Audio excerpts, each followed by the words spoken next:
Meditative wings में आप सभी को मेरा नमस्कार है। कैसे हैं आप? आज हम आपके समक्ष लाए हैं अध्यात्म तत्व का नया अध्याय। सभी भाव ब्रह्म से आते हैं, चेतना से आते हैं, परम चेतना से आते हैं। तो आइए हम अपने साधना के अनुभव को आपके साथ शेयर करते हैं। जितना भी भाव आता है आपका, मनगत भाव का मतलब है जितने भी संकल्प, विकल्प, मान, अपमान, काम, क्रोध, लोभ, मोह, मद, मत्सर, अभिसार, इच्छा, कामना, वासना, यह मन का ही विभिन्न रूप है।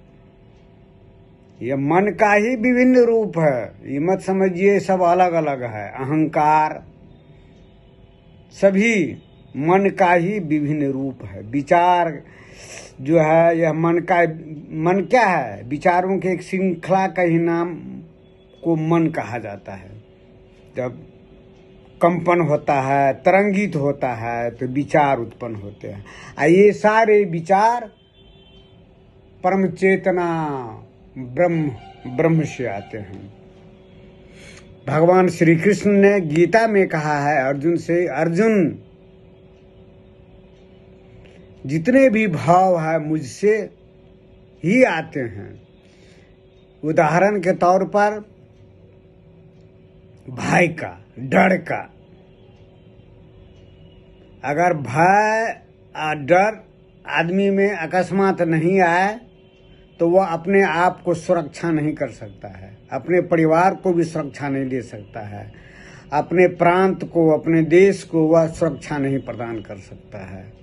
जैसे आप जा रहे हैं रोड के किनारे, सड़क के किनारे जा रहे हैं ना, सड़क का, और सामने से गाड़ी आ रही है तेज गति से, आप में भय का संचार होता है। जो अगर मैं नहीं सामने से हटूंगा तो ये गाड़ी जो आ रही है द्रुत गति से हमको कुचल देगा और हमारी मृत्यु हो जाएगी। आप तुरंत जो साइड हो जाते हैं। ये भाव कहाँ से आता है? ये विचार कहाँ से आता है? ये विचार परम चेतना से ही आता है।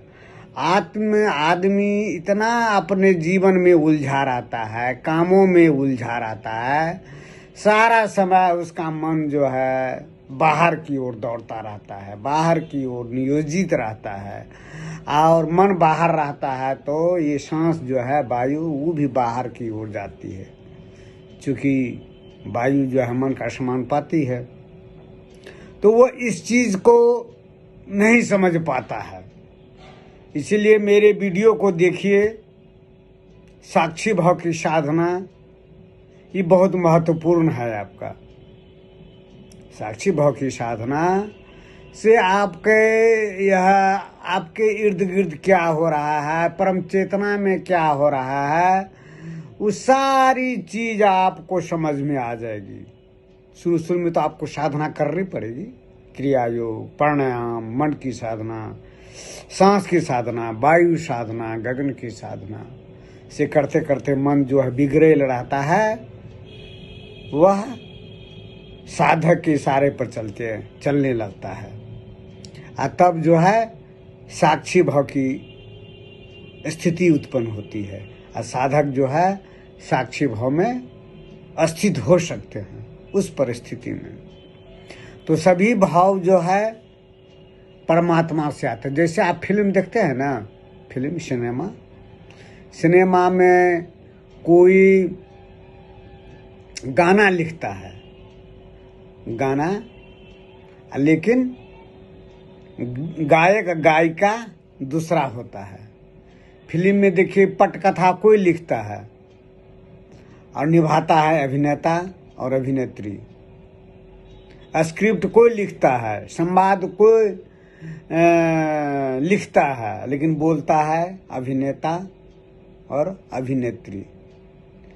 और शुरू में देखिएगा फिल्म में बहुत ट्रेजेडी आता है, खलनायक रहता है अभिनेता रहता है, दोनों में मारपीट होता है, भयंकर मारपीट होता है, उनके परिवार को क्षति पहुंचाता है खलनायक सब। तो वो फिल्म देखने में लगता है ट्रेजेडी लगता है बहुत जो है, और फिर धीरे धीरे धीरे उसका अंत जो है वह सुखांत हो जाता है। तो यही जिंदगी जो है, यह संसार, यह विश्व पटल भी एक तरह का रंगमंच है। यहाँ पर सारे मानव, हम और आप मात्र अभिनेता हैं, स्क्रिप्ट लिखने वाले परम ब्रह्म हैं, अब बोलते हम हैं, चरित्र को निभाते हम हैं, आप हैं। यह सारा संसार जो है एक तरह का विशाल रंगमंच है और सभी अभिनेता है, सभी अभिनेता है। जिन और फिल्म में देखते हैं ना, जब वो फिल्म क्या है, लोग जाते हैं देखने के लिए, आनंद मनाने के लिए। यह संसार भी ज्ञान प्राप्ति के बाद, ज्ञान लाभ के बाद, आत्मज्ञान के बाद, आत्मबोध के बाद, तब लगता है यह संसार जो है रंगमंच है, हम अभिनेता हैं। यह जो है हम उसके परमात्मा के बोले हुए डायलॉग को बोल रहे हैं, अब फिर सारा चीज वह परिसमाप्ति होकर के उसी में सब विलीन हो जाता है। तो सभी भाव जो है सभी परमात्मा से आते हैं, सभी भाव जितने हैं, तमह गुण, रजह गुण, सत्व गुण। भगवान श्री कृष्ण गीता में कहा है ना, जो तमह गुण, रजह गुण और सत्व गुण भी मुझसे ही आता है, और सारे आदमी इसी गुण से धावित रहता है, चक्कर काटता रहता है इस भव चक्र में, जीवन चक्र में, उसे जल्दी बाहर नहीं निकल पाता है। और एक मेरा स्वरूप है त्रिगुणातीत, उसमें कोई गुण नहीं है। तो लेकिन वो गुण कब सधता है, जब तीनों को आदमी भोग लेता है, तमा गुण को भी, रजा गुण को भी, सत्व गुण को भी। तब जब साक्षी भाव उत्पन्न होता है, स्थिति होती है, तब ये सारी चीज को उल्लंघन कर जाता है, जीवन के रहस्य को समझ जाता है।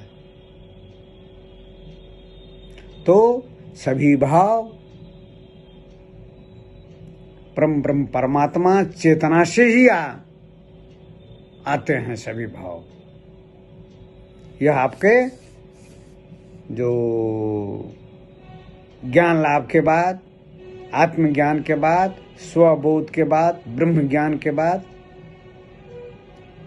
तब ये साधक योगी महात्मा को यह समझ में आता है, जब मैं मात्र अभिनय कर रहा हूँ, खेल कर रहा हूँ, नाटक कर रहा हूँ। ये जिंदगी नाटक है, नाटक के सिवा कुछ नहीं है।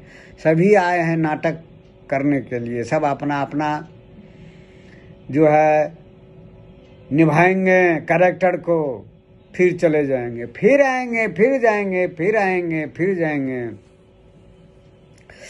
यह जैसे परम चेतना में क्या है, अगति अवस्था है, लेकिन गति छिपी रहती है, गति छिपी रहती है, फिर से दृश्य जगत उत्पन्न होता है।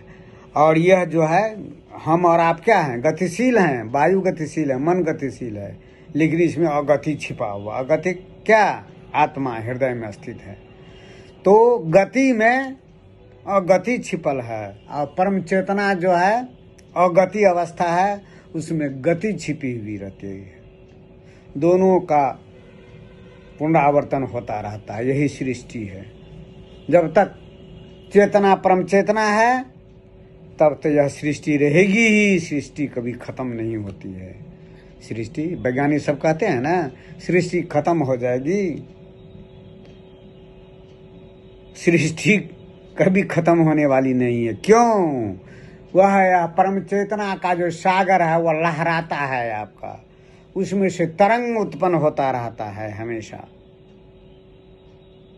तरंग के रूप में जो है वही ओंकार ध्वनि है जो हमेशा निश्चित होती रहती है, बिना टंकार का यह सन्नाटा का ध्वनि है।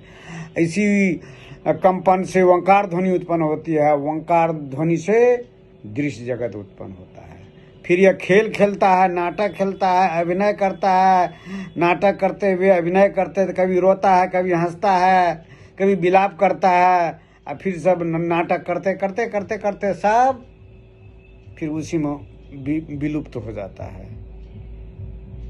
तो श्री कृष्ण भगवान कहे हैं सारे भाव मुझसे ही प्राप्त होते हैं, रूप रस गंध स्पर्श शब्द तमा रजा सत्य गुण, काम क्रोध लोभ मोह माया ममता राग द्वेष अहंकार मान अपमान, सारा द्वंद्व जो है मुझसे ही आता है।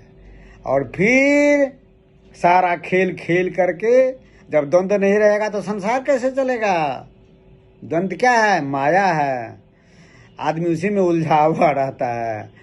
और जब विकास करते करते जब ज्ञान की प्राप्ति हो जाती है, आत्मबोध होता है, ब्रह्म ज्ञान होता है, तो फिर वही दृश्य जगत उसमें विलुप्त हो जाता है, फिर आता है, फिर जाता है। अवतार क्या है? फिर वो लीला करने के लिए आते हैं, आपके बीच में आते हैं, आप ही की तरह व्यवहार करते हैं। अवतार जो होते हैं ना, मनुष्य के रूप में आते हैं, मनुष्य के तरह कभी रोते हैं, कभी हंसते हैं, उनको भी क्षुधा होती है, प्यास लगती है, सब जो है मनुष्य के ही तरह होता है अवतार में भी। लोग आदमी अवतार को, ईश्वर कोटि को नहीं समझ पाता, कहता अरे वो तो मेरे ही तरह है। वो बहुत कम, जैसे भगवान राम को सभी ऋषि नहीं पहचान पाए थे जो यह परम ब्रह्म है। भरद्वाज आदि ऋषि ने ही जाना था जो श्री राम परम ब्रह्म परमेश्वर है। तो अवतार को ईश्वर कोटि को भी जनमानस जनसाधारण नहीं पहचान पाते हैं, सभी नहीं पहचान पाते हैं। तो वो लीला करते हैं, आपके बीच में रहते हैं, लीला करते हैं, उपदेश देते हैं, ज्ञान देते हैं, संवर्धन देते हैं। समय समय पर आदमी जो भूल जाते हैं उसको स्मृति में लाते हैं।